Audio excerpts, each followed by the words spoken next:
Hola chicos, ¿qué hostias pasa? Bueno, pues mira, hoy os grabo este vídeo y os grabo desde aquí, desde la terraza, es por la noche, ¿sabes? Y siempre todas las noches, ya cuando dejo de trabajar, me salgo aquí un ratillo para relajarme y demás, ¿vale? Me vengo aquí con, bueno, pues con mi Homer ahí, la Maki que está ahí, los gatinos no sé si los veis que están por ahí, aquí tengo justo a mi lado. Bueno, están todos por aquí dando guerra, ¿sabes? Estos gatos no es que sean míos, son que les doy de comer, son gatos abandonados. Pero les doy de comer por la noche y bueno, pues ya llegando la noche y luego mirad ahí el temario, cómo estaba aquí pendiente del gato. Que bueno, no les hace nada, ¿sabes? Pero es súper curiosa y le encabrona que se acerquen a ella, no sé por qué. Simplemente luego les ladra y ya está, para que se alejen, pero tiene ese carácter, es mujer, es hembra. Bueno, pues nada, mira, voy a responder una pregunta que me han hecho en uno de los vídeos, justo estaba leyendo ahora las preguntas que me han dejado en los vídeos últimos y demás. Y hay una persona que me preguntaba que si no me parece una buena sistema, una buena estrategia para los principiantes, el rest pause o los descendentes. Vale, bueno, primero hay que distinguir mucho entre rest pause y descendente, ¿vale? O sea, no es lo mismo. Descendente es que cuando llegas al fallo quitas peso y sigues haciendo repeticiones. Y rest pause es que descansas un poco, regeneras el ATP para hacer un par de repeticiones más y tiras, ¿vale? O sea, digamos que por así decirlo, resumiendo, el rest pause sobre todo es para aumentar el estrés mecánico, descansas un poquito cuando has llegado al fallo, para con ese mismo peso volver a hacer un par de repeticiones más o tres, lo que tarda en regenerarse el ATP, unos 15 segundos más o menos, entre 10 y 20. Y entonces aumentas el estrés mecánico de la serie y luego las descendentes, que es una vez que has llegado al fallo, quitar peso, seguir realizando, quitar peso, seguir realizando. Bueno, normalmente la gente hace dos descensos, pero puedes hacer hasta el infinito. Que eso sobre todo para aumentar el estrés metabólico, ¿vale? Entonces son dos sistemas completamente diferentes, aunque la gente los suele meter en el mismo saco. Son dos sistemas muy distintos. Esto lo expliqué en el Patreon, estos dos sistemas. Y, y bueno, con la academia ahora que voy a hacer y demás, que va a ser en gimnasio, van a ser con vídeos en gimnasio. eh, bueno, ya voy a adelantar alguna cosilla. La academia como tal va a tener 5 apartados. Entonces, uno va a ser química, otro va a ser suplementación, otro va a ser nutrición, otro va a ser entrenamiento, en el que se tratarán todas estas cosas y cómo con un mismo ejercicio, por ejemplo, press de banca, pues trabajar el pectoral superior, el pectoral inferior, el pectoral en su conjunto y tal, porque no hace falta cambiar el grado de inclinación, sino simplemente donde llevamos la barra. ¿Vale? Entonces, bueno, pues todo eso se verá y luego también habrá una parte de hábitos y salud, ¿vale? Entonces, ahí se explicará o lo explicaré todo súper bien en el gimnasio y demás y tal para que lo podáis entender, pero bueno, a modo de resumen, uno es para aumentar el estrés mecánico y otro es para aumentar el estrés metabólico. En cualquiera de los dos casos, ninguno es bueno. En general no soy partidario ni para avanzados de estos ejercicios, exceptuando en determinados ejercicios. Es decir, cuando son ejercicios guiados, máquinas y demás, sí, porque no hay mucho riesgo de lesión. Es decir, una sentadilla hack, pues está bien, ¿vale? Te van quitando el peso o la dejas, descansas y demás.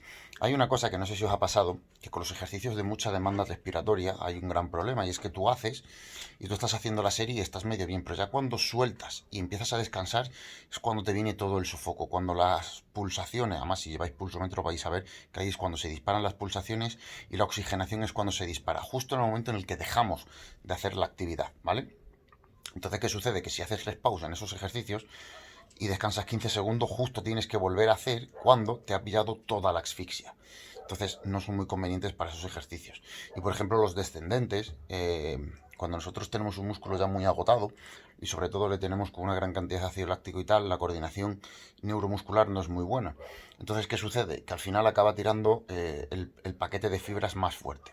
Por ejemplo, en el cuádriceps son 4 cabezas, en el tríceps son 3 cabezas, en el bíceps son dos, etcétera, y siempre hay unas predominantes sobre otras. ¿Qué sucede cuando hacemos, por ejemplo, descendentes? Pues que, imagina, por ejemplo, en sentadilla, ¿no? Por poner un ejemplo.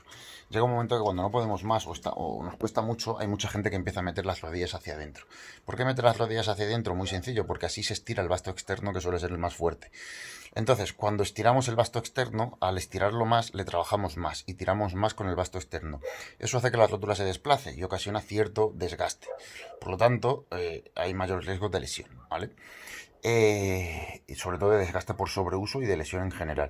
Como digo, todo esto es, a ver, si analizamos bien todo es mucho más complejo que lo de serie gigante o descendentes o tal. Todo tiene sus cosillas, ¿vale? Que hay que analizar y que hay que ver bien si merecen la pena o no. Para mí, para un avanzado, no merece la pena. No merece la pena, salvo en ejercicios guiados y exentos de lesión. Aquí y exentos de lesión. Y para un principiante ni de coño, un principiante no tiene buena coordinación. Tenemos que aprender también a distinguir lo que hablamos de principiante, lo que andamos de intermedio o lo que hablamos de avanzado. Para mí principiante es el primer año. En la universidad me enseñaron que el principiante son los 2 primeros años. Pero la verdad es que 2 años me parece mucho. Una persona que se implica bien y tal, en 2 años ya aprendió bastante y ya tiene una buena coordinación intermuscular, intramuscular, ¿vale? O sea, tiene buena coordinación de sinérgicos, relajación de antagonistas. Bueno, para mí una persona ya que lleva un año y se la toma en serio y tal, ya aprendió lo que tiene que aprender.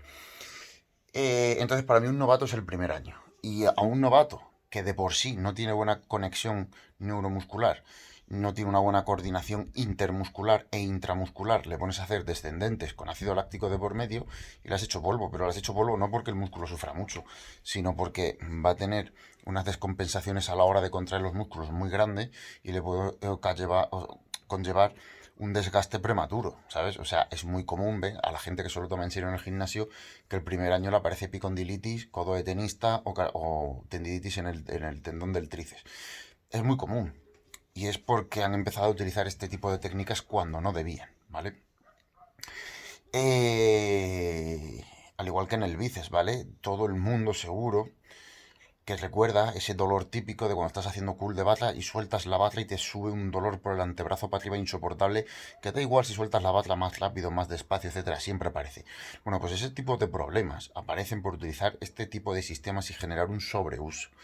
¿Vale? Eso de que haciendo bien la técnica no te lesionas y una puta mierda, ¿vale? Eso lo dicen los teóricos, que son siempre gente del mismo perfil, gente delgada, gente que mueve poco peso y gente que no está fuerte en su puta vida. Pero la realidad es que aquel que ha tenido fuerza y tal siempre acaba con lesiones, y aunque no sean lesiones por un mal gesto como roturas o cosas así, son lesiones por sobreuso, y eso es impepinable, ¿vale? Entonces, bueno, hay que tener cuidado con eso. Entonces, para un principiante, no. Yo para un principiante, primero, si es muy principiante, es que no le hace falta llegar ni al fallo. Segundo, ya si es principiante dentro de ese año, primero vamos a poner principiante 3 primeros meses, intermedio 6 meses siguientes, avanzado los últimos 3 meses. Entonces, una persona que esté en un nivel intermedio ya puede empezar a llegar al fallo. Una persona avanzada dentro del principiante, ya cuando lleva 9, 10, 11 meses, sí que debería de llegar al fallo. Pero al principio, sobre todo, es trabajar la técnica y la conexión neuromuscular e intermuscular. Luego, empezar a trabajar la hipertrofia con sistemas normales, que no son ni siquiera, no tienen por qué ser ni siquiera cercanos al fallo, ¿vale? Y sobre todo, los tejidos todavía conectivos no están acostumbrados. Entonces, no hacer series al fallo de 5 repeticiones. Joder, hacer series al fallo de entre 10, 12 y 15 repeticiones, la gente que está empezando. Y luego, cuando ya llevan un poco más y están cercanos al año tal, ya pueden bajar ese rango de repeticiones, pero no utilizar técnicas de alta intensidad, ni muchísimo menos. Entonces, no, yo para un principiante no veo ninguna de estas técnicas que sea buena. Ni el rest pause para aumentar el estrés mecánico, ni las descendentes. Y sobre todo con el rest pause tenéis que tener en cuenta que una de las cosas que más suceden es que la conexión neuromuscular con los músculos, como decirlo, estabilizadores se pierde, ¿vale? Se pierde por ese agotamiento y esa asfixia que os digo en determinados ejercicios. Entonces son muy peligrosos. O sea, tú puedes hacer sentadilla, llegar al fallo, descansar 15 segundos, empezar otra vez después del rest pause con toda la asfixia, pero si os dais cuenta, madre mía, va aquí, ¿vale? Pero si os dais cuenta, cuando empecéis esa segunda serie dentro de esa primera serie, ¿vale? Cuando empecéis el rest pause, los estabilizadores ya no están al 100%, ¿vale? O sea, el dolor lumbar y demás ya es bastante agudo ahí, ¿vale? Incluso también sucede muchas veces, no sé si os ha pasado haciendo sentadilla, que vosotros estáis haciendo sentadilla y hacéis pum pum pum y no notáis nada. Cuando paráis, notáis que os ha cargado un huevo el aductor. Pensad que justamente cuando estáis notando esa sobrecarga excesiva en el aductor, si habéis abierto las piernas un poco de más, o si sois de los que os falla la cabeza externa, entonces lo que hacéis es buscar la interna y abrir las rodillas hacia afuera. Va aquí. Es que esta gata, esta perla es incontrolable. Bueno, pues en esos casos tenéis que empezar otra vez el rest pause, esa gente principiante cuando tiene toda esa sobrecarga excesiva en el aductor. No es buen momento. Entonces, no, para mí no es un buen momento. Como digo, ya lo explicaré todo bien, con más bases fisiológicas y tal, cuando toque el tema, cuando toque en la academia, que me podré explayar y me grabarán en el gimnasio y podré poner ejemplos. Pero así a bote pronto en los vídeos que siempre está subiendo aquí en YouTube y tal, explicando un poco, poniendo ejemplos y demás, no, para mí no es ni de coña el primer año, que son los que considero novatos, empezar a utilizar técnicas de alta intensidad.